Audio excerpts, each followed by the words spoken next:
Hola, soy Oscar Mata. Continuamos estudiando la declaración de fe número 11 de la Iglesia de Dios, que se relaciona con las profecías. Y hoy vamos a ver uno de los temas que unifica a la mayoría de cristianos con respecto a la nación de Israel. La mayoría de cristianos tienen un concepto de amor y respeto por la nación de Israel. Hay algunos que se pasan también y casi que pareciera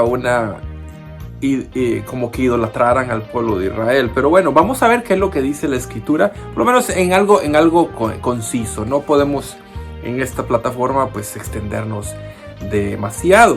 Pero básicamente estamos viendo en lo que se basa nuestra doctrina. En esto creemos de la Iglesia de Dios. Bueno, la existencia del Israel moderno, a pesar de sus múltiples dispersiones y un retorno final de los judíos a su patria en el Medio Oriente, se predice en la Escritura y es como vamos a ver en algunos pasajes a continuación. Israel, el enemigo trató de destruir a Israel desde su mero inicio. ¿Se acuerdan ustedes, no? Isaac teniendo dos hijos con Jacob y con Esaú, luego Jacob con sus 12 hijos, y luego uno de ellos vende a uno de sus hermanos, o ellos vendieron a uno de sus hermanos, y luego finalmente pues son esclavizados en Egipto, y luego de Egipto salen de ahí por mano milagrosa de parte de Dios y conquistan la tierra y llegan a Canaán. Bueno, estas cosas vemos que a lo largo de todo eso hubieron intentos de destruir a esta nación. Tuvieron muchos enemigos. Luego ellos hicieron lo malo delante de los ojos de Dios y fueron dispersados. Cuando Jesús vino, pues los romanos eran quienes gobernaban. Y después de muchos siglos de persecuciones y de tantas cosas, finalmente la nación de Israel vuelve a existir una vez más. El hebreo vuelve a ser hablado como el idioma que debe ser por esta nación. Así que todo esto nosotros entendemos que el regreso de los judíos a su tierra es una evidencia del cumplimiento de las Escrituras. Vamos a ver qué dice la palabra de Dios o qué es lo que nosotros entendemos con respecto a Israel.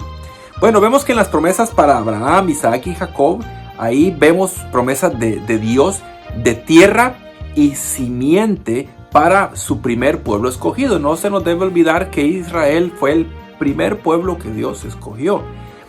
Y luego pues también está el pueblo cristiano. Y la Escritura dice que de ambos pueblos hizo uno, pero dice ambos, es decir, hay dos pueblos. El pueblo de Israel y el pueblo gentil, el pueblo de los no judíos, que para Dios al final el propósito de Dios es hacer un mismo pueblo, pero el concepto es de dos, porque dice ambos, o sea, ahí hay dos. Pero vemos que en este primer pueblo, para este primer pueblo escogido, hay una repetición de parte de Dios de ofrecerles una tierra y de ofrecerles descendencia en esa tierra.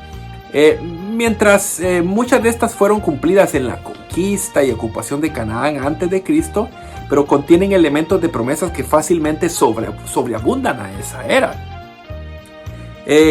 Cuando vemos en tratar con la nación bajo Moisés y David, vemos en el pacto mosaico que este incluía la amable promesa de Dios de volver a reunir a Israel desde los lugares más apartados a donde Él los había enviado. Es una promesa de Dios. Deuteronomio 30 de los versos 1 al 6, que aunque el pueblo pecara y que Dios los dispersara, Dios prometió que los volvería a juntar. Y el pacto con David repite la idea de permanencia. Véase segundo de Samuel 7, en especial el verso 10. Por favor, si digo muy rápido los versos es porque, reitero, no se puede por mucho tiempo, pero si usted quiere puede pausar el video y váyase y tome nota de los textos que estoy mencionando si le interesa el estudio bíblico. Incluso en siglos después de la negligencia humana, Dios permaneció inmutable. Véase segundo de Reyes 13:23. En el Salmo 102, verso 16 y su contexto, de los versos 12 al 22, relacionan la venida del Señor con su trabajo en la reconstrucción de Sión. Es decir, ejemplo, Jerusalén. Se habla de la reconstrucción de Sión. Y eso es muy importante. En los profetas vemos que no menos de 8 profetas predicen una restauración importante del pueblo hebreo y su tierra. Véase Isaías 11, Isaías 65, Jeremías 30, 31, 32, 33 y Jeremías 46. Véase también Ezequiel 37, Ezequiel 38, 39. Véase Oseas capítulo 3, Joel capítulo 3, Amós capítulo 9, Abdías de los versos 15 al 21, Zacarías capítulo 12, 13 y 14. Ningún retorno previo desde Egipto, Babilonia, etc. se puede considerar como un cumplimiento de esta profecía acumulativa. Tiene que regresar el pueblo, pero para que el Mesías finalmente reine. Y eso no ha ocurrido.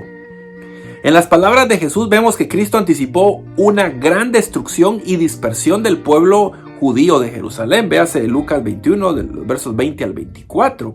Él predijo que el control de la ciudad por los gentiles no sería permanente, y esto es importante. Jesús mismo lo dijo en el verso 24. También en la restitución por venir, las tribus de Israel serán juzgadas y gobernadas por sus apóstoles. Véase Mateo 19, 28 y Lucas 22, 30. ¿Por qué Jesús iba a estar interesado en hablar de gobernar y juzgar a las 12 tribus de Israel en el futuro por parte de los apóstoles? Pues precisamente porque Jesús mismo profetizó que el pueblo de Israel sería restaurado. En los escritos de Pablo insistió en que Dios aún no había terminado con Israel, hablando materialmente. En Romanos 9, 10 y 11, él asegura que el plan de Dios todavía incluye la simiente literal de Abraham, porque los dones y el llamamiento de Dios son irrevocables. Véase Romanos 11 de los versos 26 al 29. Y en el fin del tiempo vemos la última batalla en el monte de Megiddo, Apocalipsis 16, 16, el regreso de Cristo al monte de los olivos, Zacarías 14, 1 en adelante, y Hechos 1 de los versos 10 al 12, y la visión de la nueva Jerusalén bajando de los cielos, Apocalipsis 21, 10 al 12. Todo implica el papel de Israel en los eventos finales del tiempo y en el plan de Dios para la eternidad. Para borrar el significado del Israel moderno de las Escrituras, uno necesitaría ignorar todos estos textos y más. Simplemente cerrar los ojos y hacer de cuenta que Dios jamás dijo esto. Bueno, ¿el pueblo de cristiano vino a sustituir al pueblo de Israel? No, el mismo Pablo dijo que nosotros fuimos injertados. El injerto no sustituye al árbol original.